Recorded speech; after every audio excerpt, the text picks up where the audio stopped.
Hello everyone, welcome back to my YouTube channel. दोस्तों, कैसे हैं आप सब लोग? आशा करते हैं सभी लोग अच्छे होंगे। दोस्तों, एनएचएम यूपी के द्वारा एक और नया अपडेट निकल कर सामने आया है और यह अपडेट है जो 17,000 प्लस वैकेंसी आई थी एनएचएम यूपी के द्वारा paramedical lab technician pharmacist ANM को लेकर। तो उससे संबंधित एक अपडेट नोटिफिकेशन यहाँ पर आया है, तो देख लेते हैं नोटिफिकेशन क्या है। दोस्तों, यदि आप लोग हमारे चैनल पर पहली बार वीडियो देख रहे हैं, पहली बार विजिट कर रहे हैं, तो चैनल को जरूर सब्सक्राइब कर लें, क्योंकि इस चैनल पर आप सभी के लिए paramedical, medical vacancy, result, admission जैसे हर एक अपडेट को लेकर आते हैं।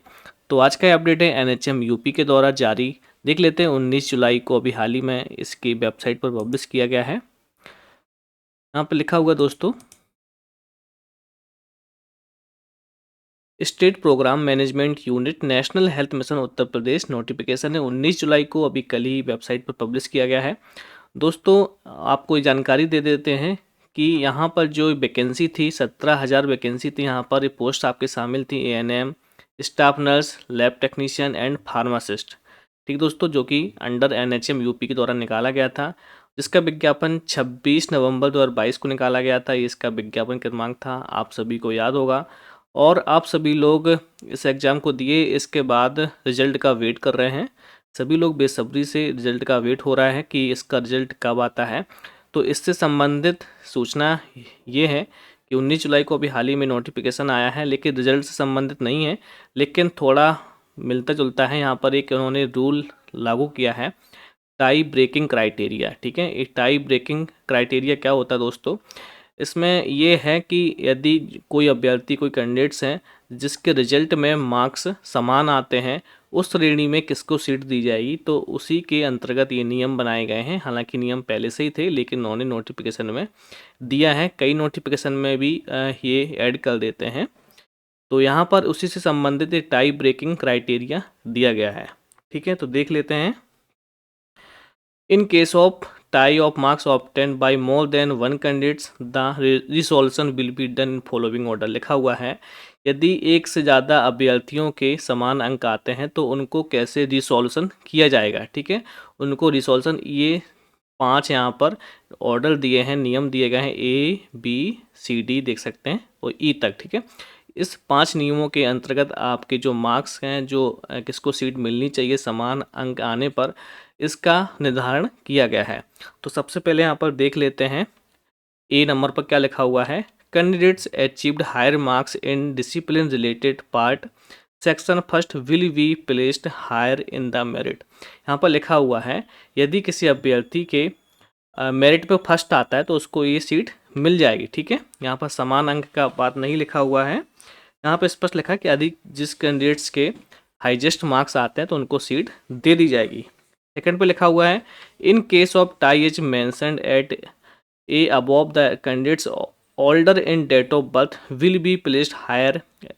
एग्जाम्पल लिखा, the candidates in age seniority will be placed higher. फिर लिखा हुआ है दोस्तों, यदि ऐसे अभ्यर्थी जिनके मार्क्स समान हैं तो उनके डेट ऑफ बर्थ के हिसाब से उनको पोस्टिंग दी जाएगी, उनको हायर रखा जाएगा।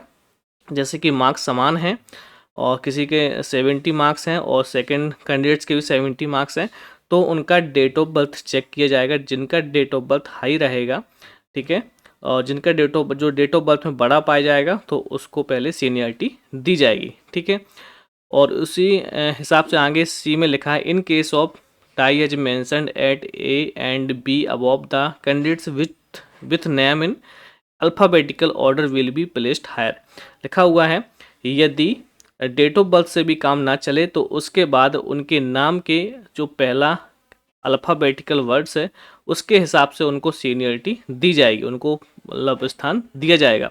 यदि डेट ऑफ बर्थ भी समान है तो उसके जो नाम है, जैसे कि पहले किसी का नाम है आकाश अनिल, तो उसको पहले ए पर दिया जाएगा, अल्फ़ाबेटिकल ए आता है। और किसी का नाम मान लो है सतीश नाम है, एस नाम है, ठीक है, तो सतीश को नहीं दिया जाएगा और अनिल को सीनियरिटी दी जाएगी। ठीक है, यदि इन तीनों नियम्स के हिसाब से यदि आपका वो रिसोल्यूशन नहीं होता है तो यहाँ पर 2 रूल और दिए गए हैं। ठीक है, 2 रूल ये कहते हैं, यदि दोनों के नाम अल्फ़ाबेटिकल वर्ड्स भी सेम है, जैसे कि किसी का अनिल है तो किसी का अंकित है, ए है, तो दोनों सेम है, तो इस हिसाब से यहाँ पर डी नियम दिया गया है कि उनका डिग्री या डिप्लोमा होगा, जो भी टेक्निकल एजुकेशन होगा उनका डिग्री या डिप्लोमा, उसमें जिसके भी परसेंटेज हायर मार्क्स के रहेंगे, ठीक है, उनको पहले हायर किया जाएगा, उनको पहले सीनियरिटी दी जाएगी, ठीक है। डिग्री डिप्लोमा, इसमें ऐसा नहीं है कि जीएनएम नर्सिंग को पहले सीनियरिटी दी जाएगी या फिर बीएससी नर्सिंग को पहले सीनियरिटी दी जाएगी, ये यहाँ पर नहीं लिखा हुआ है। यदि जीएनएम में किसी का परसेंटेज ज़्यादा है तो उसको पहले सीनियरिटी दिया जाएगा, यदि बीएससी में कम है तो उसको नहीं, यदि बीएससी में ज़्यादा है तो उसको बीएससी नर्सिंग वाले को पहले सीनियरिटी दी जाएगी, ठीक है। यदि यहाँ पर भी आपका निर्धारण नहीं होता है तो ई नियम में ये लिखा हुआ है, फिर उसके इंटरमीडिएट 12th का परसेंटेज देखा जाएगा, ठीक दोस्तों। और 12th के परसेंटेज में जिसके परसेंटेज ज़्यादा हो उसके होंगे उसको सीनियरिटी दी जाएगी, ठीक दोस्तों। तो इस प्रकार के ये 5 इन्होंने निर्धारण दिए हैं, रिसोल्यूशन ऑर्डर यहाँ पर लिखे हुए हैं, क्योंकि रिजल्ट आने वाला है और इस तरह की कंडीशन पैदा हो सकती है, इसलिए उन्होंने ये नियम नोटिफिकेशन आपको नोटिस कर दिया गया है, आप सभी को बता दिया गया है, ठीक है। घबराने की कोई बात नहीं है, ऐसा कुछ नहीं है टाई ब्रेकिंग क्राइटेरिया। तो 5 यहाँ पे ये ऑर्डर दिए गए, 5 पॉइंट पर आपका ये नियम बनाया गया है। एक बार और समझ लेते हैं शॉर्ट में। यदि किसी कैंडिडेट्स के ज़्यादा मार्क्स है तो ऑब्वियसली उसको सीट दे दी जाएगी। यदि ऐसी कंडीशन होती है कि दोनों को सेम मार्क्स मिलते हैं तो उसके डेट ऑफ बर्थ के हिसाब से, जिसका डेट ऑफ बर्थ मतलब सीनियर रहेगा, डेट ऑफ बर्थ के हिसाब से उसको दी जाएगी, ठीक है।